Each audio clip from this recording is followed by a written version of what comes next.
matchup features two quarterbacks who will be trying to lead their team to victory. It's Roethlisberger's Steelers going up against Wilson Seahawks. So let's get you up to CenturyLink Field in Seattle. On the call, here are Brandon Guyton and Charles Davis. Thank you very much, Larry. We are here on a beautiful afternoon for football. Straight ahead, we've got a good one on tap here between the Pittsburgh Steelers and the Seattle Seahawks. And no press coverage here. They are backing off in the secondary. Looking to jam the receivers at the line here. Press coverage look defensively. They'll run with Rawls. And Charles, I know Ryan Shazier, who made that tackle, a youngster you like a lot. I love him, and I liked him a bunch coming out of Ohio State because the more this game leans towards speed and less on bulk, that's where Ryan Shazier excels because of his ability to run down plays. If anything goes away from him, he'll chase it. A lot of the time, he can run with tight ends, running backs downfield, and pass coverage. That only helps his outside linebackers like James Harrison and Bud Dupree get to the quarterback.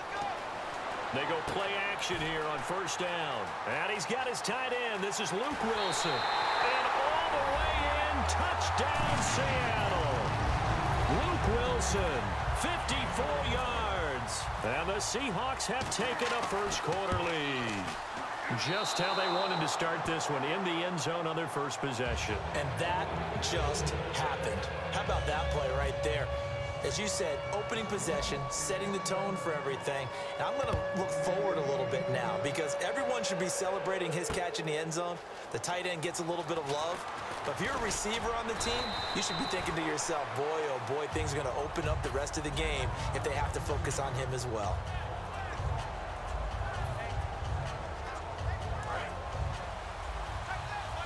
Defense really showing respect to the deep ball here, playing off the receivers. Now Roethlisberger on first down. Got a man open. It's Darius Hayward-Bay. 23 yards on the play. Well, clearly one of his advantages as a passer is his height. Sit back in the pocket, fired over the middle. That makes things tougher defensively, doesn't it? It really does because your goal is to move the quarterback off his initial spot when he gets his drop back completed. He rifles one that's intercepted. It's the Pro Bowl cornerback, Richard Sherman. When we talk about the best corners in the league, we're usually saying shutdown corners, guys you can't complete passes against. Richard Sherman fits that definition to a T. The best part of his game, no wasted moves. He studies the opponent so well, hard to get a pass on Richard Sherman. And it's incomplete. Boy, he doesn't drop many like that one. Second down. And this offense often hinges on one of the best tight ends in the league, and that's Jimmy Graham. I think he made up for lost time when he got to the NFL because in college, he was mainly a basketball player. Pressure comes, and Wilson's going to go down. Now hold everything here. We're going to get a timeout by the offense. They'll have 2 remaining as we step aside here in this first quarter. And the O-line will have to do a better job protecting here on third down after that sack. Third and long, it's Wilson. And incomplete. The contact made the ball roam free and brings up fourth down. We know it's not an easy job to go out and catch passes when people are trying to tackle you and knock the ball away. But the bottom line is, that's a pass he's got to have and a pass he should have caught.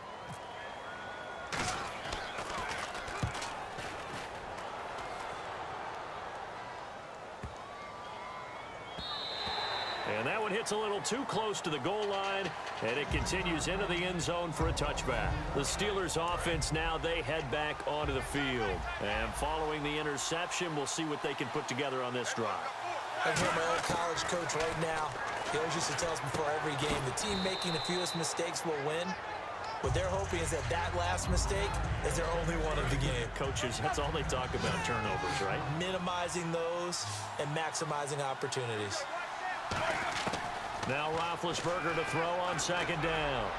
This is caught by Antonio Brown. 20, 10, and into the end zone. Touchdown, Pittsburgh. Antonio Brown, 74 yards. And the Steelers are an extra point away from taking the lead. Boswell now to kick it away after the touchdown. That's fielded in the end zone. Now a hit and a loose football. And it's picked up by the Steelers. And they take over already 5 yards deep into the red zone at the 15-yard line. Now the Steelers offense gets ready to get back onto the field. And they were able to punch it in the end zone last time. They'll be looking to do that again here for the defense. Obviously, they'll be looking to stop them from punching it back in the end zone. It always is punch-counter-punch, isn't it? And which team has the advantage? Well, let's just go back. Last time on offense, they rolled downfield, got into a good rhythm. You can see a little more bounce in and out of the huddle. You can see the sideline really get into the game. So defensively, you're thinking to yourself, how do we take that away from them? How do we get the advantage back? Let's see what they come up with. I think pressure is always the first way to go.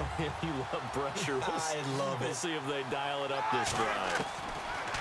On second down, Roethlisberger. And he's in. Touchdown, Steelers.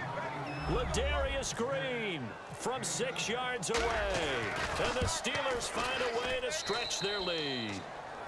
And he knocks it through. Boswell now to kick it away after the touchdown. That'll be taken in the end zone. And he'll bring it a few past the 20 to the 23-yard line. And Seattle now ready to march out of the field. And they're coming off a 3-and-out, my friend. I think they've got to look at that play sheet and go to a spot that they haven't gone before. Time to shake things up a little bit to try to get this offense moving. Okay, so how do you do that? How do you shake things up? You look at what you've called before, realize it hasn't worked Go to so something well, else. and maybe you try and find one of those special plays from one of your better players, and maybe try and hit something big and get things going in the excitement area. And it's possible that today the most important group could be the linebackers. Yeah, the second level, as we like to call them, right? Defensive front has to control things, but the linebackers, they do more than clean up. They help create big plays. He was trying to get it to Jermaine Kearse, and it's third down. So a ways to go here on 3rd and 10. Looks like the defense in press coverage here. The Steelers insert their nickel defense on 3rd down. Yeah, they add a DB. It's caught on the left side by Baldwin.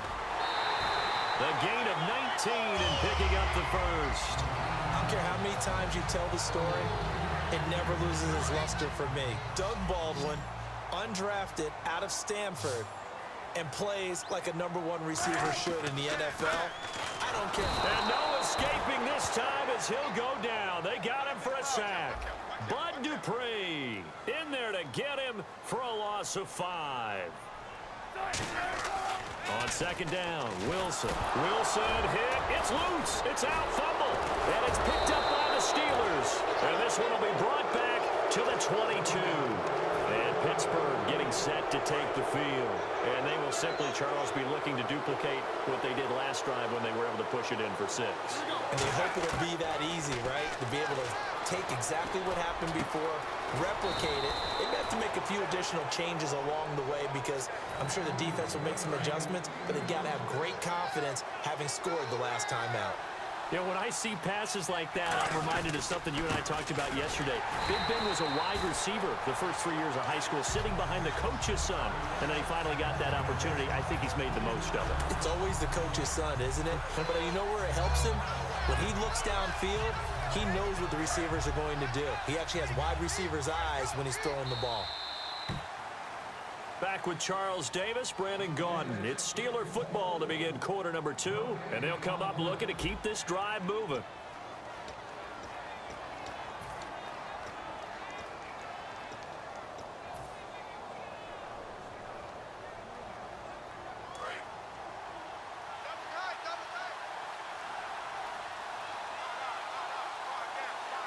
They come out here in the eye. Ball spotted at the 4. It's 2nd and goal. They'll try again with Bell. Call it a gain of a yard as they get a little bit closer here. It's 3rd and goal. In 12 regular season games this last year for Bell, averaging over 150 yards from scrimmage. First 2 games in the playoffs were great, but you know getting injured in the final game probably leaves a bad taste in his mouth. Leaves a bad taste, gives him fuel for the next season, though, because remember, for the last few years, he hasn't been able to play a full season for various reasons. Now, going into next year, imagine those numbers over a 16-game season and heading into the playoffs. Le'Veon Bell can set new records. So give them 3 there. A good drive gets them inside the 5, but they couldn't punch it in. And credit this defense, too. That was the old bend but don't break approach, but it kept the offense out of the end zone. And out now come the Seahawks. And the turnover last time, that's sort of been symptomatic of their struggles here in this one. Big word. I like it, though, because you're exactly right. Like that, don't you? All game long, they've struggled moving the ball, turning it over on the last possession. Is that word again, symptomatic? Yeah. I like that. Your analysis, symptomatic of the success of this broadcast. What I like is that you gave me the word, and I just kept using it. That's going to go as a loss of 7, and it'll set them back for 2nd down. Well, so much for all the time that you spend in practice, because for offensive linemen and running backs to get in sync, that requires a ton of practice time, a ton of watching tape together, a ton of really getting to where you're thinking with one mind on every single play that's called, every single run, because you want to know how your guy's going to block it. They want to know how he's going to run it, what kind of cuts he's going to make, and it's really anticipatory. And when you're really locked in together, they've got his man complete. Now whistles come in. We're going to get a timeout here by the offense. That's their 2nd, so they'll have 1 remaining here in this 2nd quarter. We'll be right back. Now Wilson on 1st down. Looking for Lockett, and it's intercepted. Picked off by Ryan Shazier. And he's free going down the left side. It's a foot race. Yeah.